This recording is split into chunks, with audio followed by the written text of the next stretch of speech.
धेरै समय भइसकेको थियो यात्रा नगरेको पनि। एकनासले हस्पिटलमा बिरामीहरू उपचार गर्दै दिन कटाएको पनि 6 महिना बितेछ। मोनोटोनस जिन्दगीलाई अलिकति भए पनि खुसी पार्न हामी बेथानचोक नानथानको यात्रा गर्ने भयौँ। बादलमाथिको डाँडा भनेर चिनिने एक प्रसिद्ध पर्यटकीय गन्तव्य काभ्रे जिल्लाको बेथानचोक गाउँपालिकामा पर्दछ। अब यात्रामा को जाने भन्ने कुरा आयो। डाक्टर केपिन निन्द्रामा यात्रा गर्न तयार डाक्टर साहब। डाक्टर विष्णु आज नाइट ड्युटी गर्न 5 बजे हस्पिटल पुग्नुपर्ने डाक्टर साहब। डाक्टर प्रदीप वा सानो भाइ नाइट ड्युटी गरेर बिहानै हामीसँग यात्रामा जोडिन आइपुग्नु भएको डाक्टर साहब। र म भने तपाईँहरूले भ्लगर भनिदिएको मान्छे। अब सुरु हुन्छ हाम्रो यात्रा। सानो भाइ र म ठिमीबाट सल्लाहगारी हुँदै सूर्यविनायक हुँदै पलासीतिर गाडी लाग्यौँ।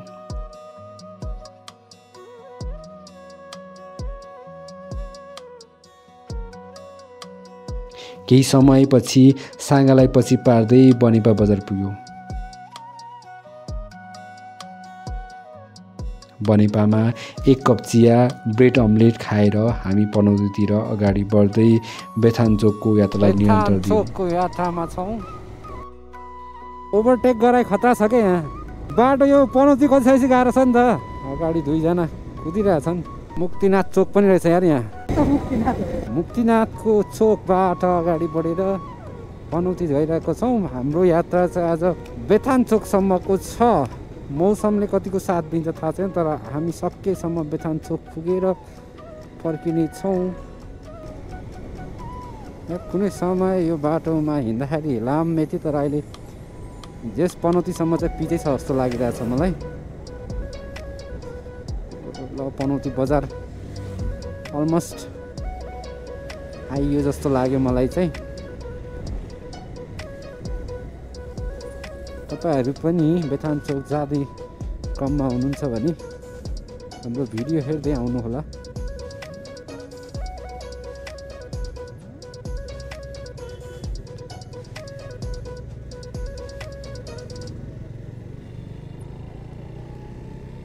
के छ क्याप्स? के केटाले किताको हिसाब गरिरहेको थियो। पनौती बजार थाहा छ नि प्रदीपलाई? हामी मुक्तिनाथ भइसक्यो होइन। हामी चाहिँ पनौती बजार आइसकेको छौँ। यो चाहिँ बाल मैत्री नगरपालिका भनेर लेखेको छ। हामी योबाट छिर्दैौँ न। कहाँबाट जान्छ केटाहरू हेरौँ। सिधै अगाडि हो भने चाहिँ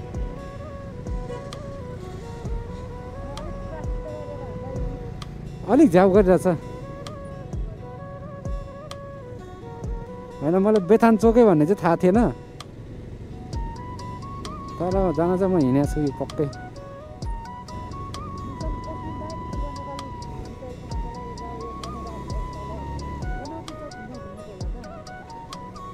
तपाईँहरू हेर्न सक्नुहुन्छ हामी चाहिँ पनौती बजार क्रस गर्दै यस हामी पुल क्रस गऱ्यौँ। अब पुल क्रस गरिसकेपछि यार पुरै जग्गा देखाइरहेछ क्या हो। यता नि जग्गा छ उता नि जग्गा छ मात्र भन्छ त यार विष्णुले। पुरै जग्गा जमिन मात्रै देखाउँछ।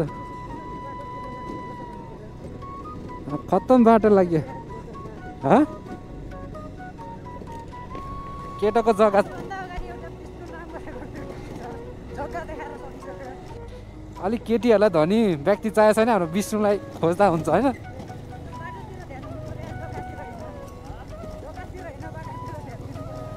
कति आना जग्गा देखाइसक्यो। कति रोपनी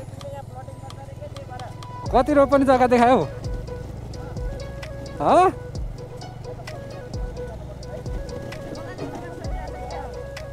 पार्ट टाइम गर्छ नि केटीले। बिचमा एउटा मन्दिर रहेको छ। मन्दिर चाहिँ के छ नवदुर्गा मन्दिर हुनु रहेको छ।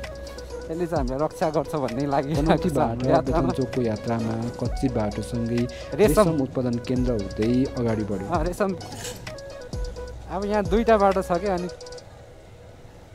अब यसले माथिल्लो बाटो लग्यो। यो माथिल्लो बाटो हो भने चाहिँ पक्कै म हिँडेको छु बाटो। यो राइट साइडबाट हामी चाहिँ बेथानचोकको यात्रामा छौँ। एउटा पोखरी छ क्या। बाटो चाहिँ अफरोडै बाटो जस्तो हो यो पनि। के राम्रो बाटो भन्ने यार बाटो यस्तै त छ यस्तै खालको बाटो होला चुज गर्दैन कसले अङ्कलको कामै यही त हो नि जहाँ लान्छ खत्तम बाटो लिएर जान्छ पुरै अस्तिको बाढीले लग्यो होला सबै पनौती नगरपालिका क्रस गरेर बेथानचोक गाउँपालिका सुरुवात भइसकेको छ हाम्रो यात्रा पाटी खर्क डरै गएको रहेछ तर पनि यस्तो हुँदा पनि पछि ब्याक आएर नर्मल भएर बस्नु भनेको राम्रै हो यो ठाउँ ठाउँमा पिच छ ठाउँ ठाउँमा छैन क्या ग्राभेल छ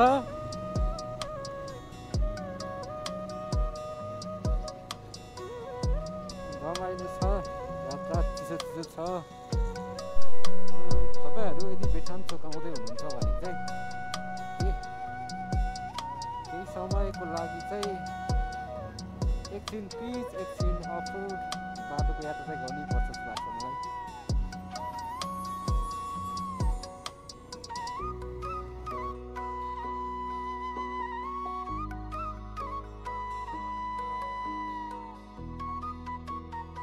यस्तो बाटोबाट आइरहेको छ भने यस्तो कल पाटी खर्कबाट सडकका मोडहरूसँग रमाउँदै पार्थली पुग्यौँ। पार्थली केही समयको यात्रापछि हामी धुनखर्क बजार आइपुग्यौँ र देब्रे बाटो लिएर बेथानचोक नारायणथानतिर लाग्यौँ। बाटो अलिकति कन्फ्युज भएर हामीले स्थानीयलाई सोध्यौँ।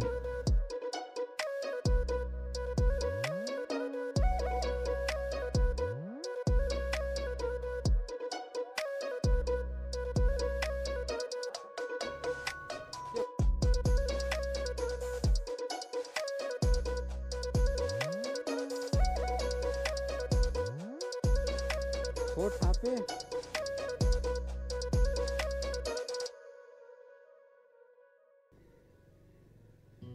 थुम्की आयौँ बिचमा पैदल यात्रीहरूसँग भेट भयो। हामी भने बाइकमा। कसरी अडिरहेछ भने हो क्या त्यही त पार्किङै हो पार्किङै हो र केही समयको यात्रापछि घोडाबन्दी भन्ने ठाउँ पुग्यौँ।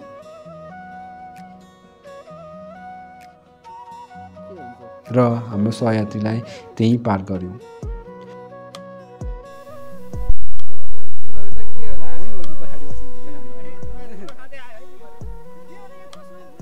सडक त माथिसम्म नै जाने रहेछ तर पानी परेर बाढीले गर्दा बाटो बन्द भएको रहेछ र हामीले त्यहाँबाट नै पहिला यात्रा सुरु गर्नुपर्ने भयो।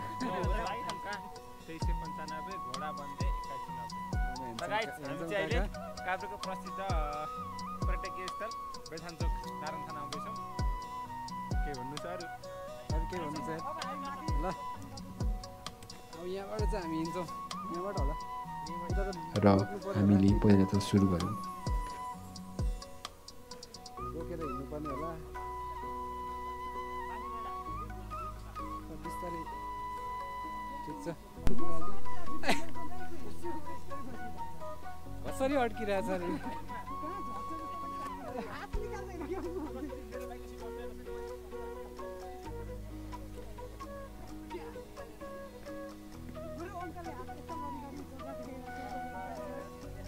केटीहरूलाई अफर पनि दिइसकेको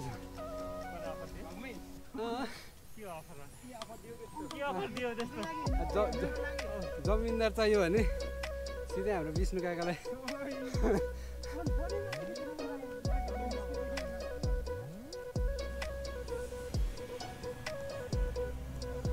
के छ अङ्कल ठिक छ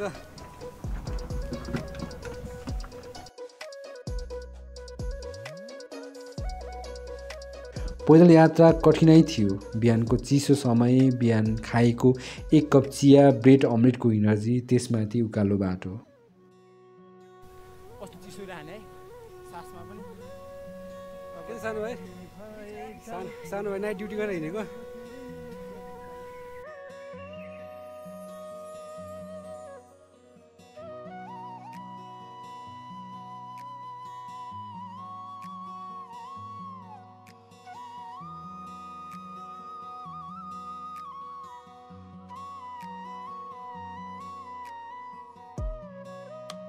उकालो हिँड्न गाह्रो भइरहेछ सानो भाइ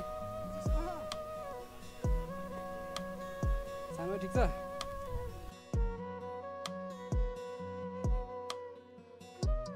जिममा के मिहिनेत गर्नु भनेर नि हामी पछि हामी सानो है अगाडि हिँडिहाल्यो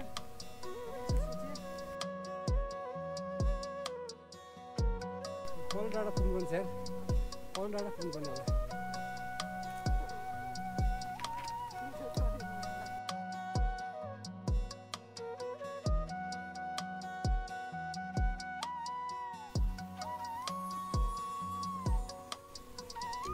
कति टाइम लाग्छ दाइ त्यही हो यहाँ त नजिकै छ दाइ आधा घन्टा 1 घन्टा ए बाइकको त परै पुग्ने रहेछ नि छैन यार तर हामी त राति हामी पुग्छौँ केही छैन ड्युटी पर्ने टेन्सन लागिसकेको छ हामी देखिसक्छौँ तपाईँहरू यदि साँच्चीकै बेथानचोक आउन मन छ भने चाहिँ खानेकुरा मजाले लिएर आउनु होला हामीले निस्के गयौँ हामीले चाहिँ के गर्छौँ भने बाइकमा पनि जान्छ 10 मिनट 15 मिनट हिँड्नु पर्ला भनेर हामीले चाहिँ खानेकुरा बोकेको थिएनौँ तर बिचमा बाटो बन्द भएको कारणले गर्दाखेरि फस्यौँ हामी लगभग अलमोस्ट 1 घन्टा हिँडिसकेका छौँ देउराली चाहिँ आइसक्यो देउरालीबाट फेरि अलिक अगाडि पुगिसकेपछि बाटो अलिक उकालो भएको फेरि सिडिकाल निस्किनुपर्ने भन्ने सुन्नमा आएको छ त्यही कारणले गर्दा अलिकति स्ट्रगल चाहिँ गर्नुपर्ने हुन्छ हाम्रो लागि गर्मीले फेरि यस्तो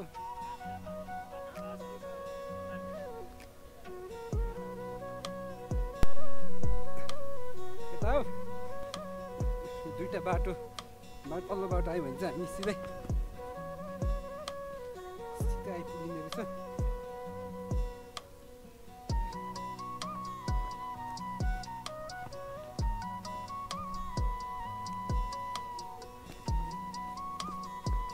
ब्याक टु फेरि उकालो हिँड्नुपर्ने भयो नि त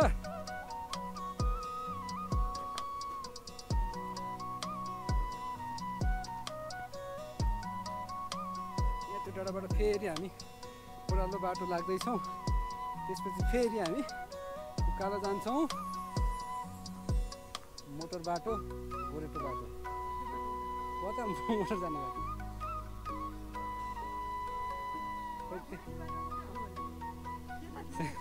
यो जम हान्ने बाटो हो क्या सानो भाइले लट्ठी खोज्दैछ अब सपोर्ट खोज्यो काँडासम्म थाल्यो यार वाह क्या सीन है बेथानचोकबाट देखिने दृश्य यस्तो प्रकारको रहेको छ अब टिप्ने चाहिँ अब कति टाइम लाग्छ भनेर सोचिरहेको छ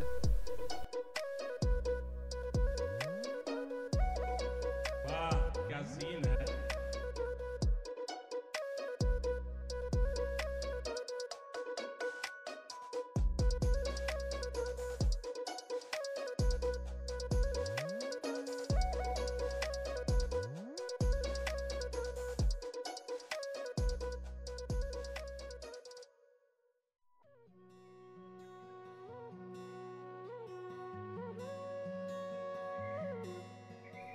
जसोतसो बेथानचोक पुग्ने निर्णयलाई कठिनाई साथ पार गरी छाड्यो।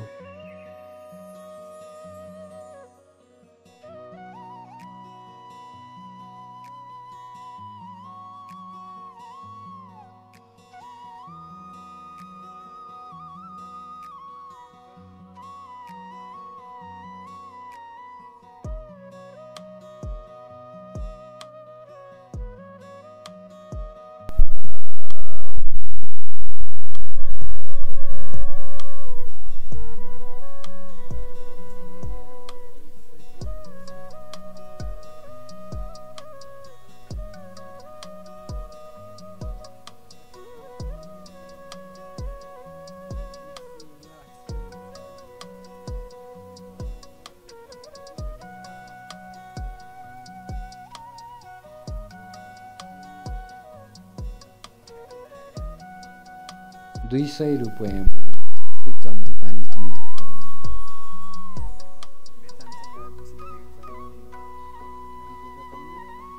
आपने लापरवाही का नतीजा है।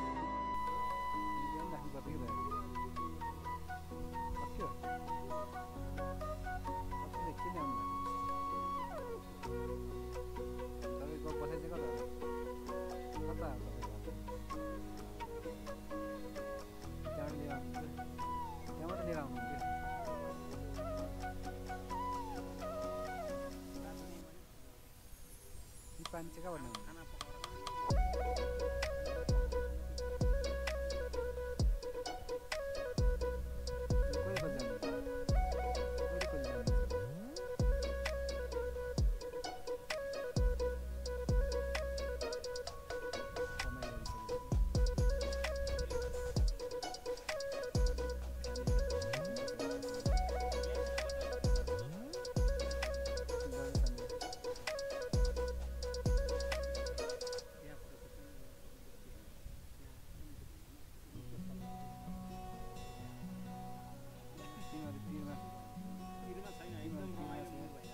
खाली पेट, प्रफुल्ल मन, सुन्दर प्रकृतिका साथ रमाइलो गर्यो।